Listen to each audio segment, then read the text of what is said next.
Մեր սուրը փառքով դրեցինք պատյան, մեծ հաղթանակի օրն է ցնծալից,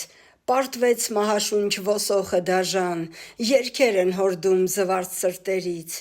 Հոծ փողոցներում աղմուկ ու շառաչ, հոսում են մարդիկ ծափով, ծիծաղով, մի մարդ սեղան է բացել տան առաջ, լցրել թասերը ոսկեփայլ գինով, և անցորդներին կանչում է, խնդրում. «Եղբայրներ, որդուս կենացը խմենք, հերոս է որդիս, հաղթեց թշնամուն,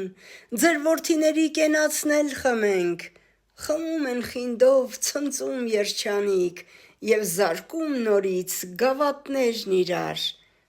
Նրանց մեջ մի հայր ասում է մեղմիկ. «Էս էլ իմ որդուս հանգստյան համար»։ Գլխարկներն իսկույն հանում են նրանք, խոր ակնածանքով լռում են մի պահ, խմում են անձայն զոհվածի համար և հղում գինին սուրբ հացի վրա։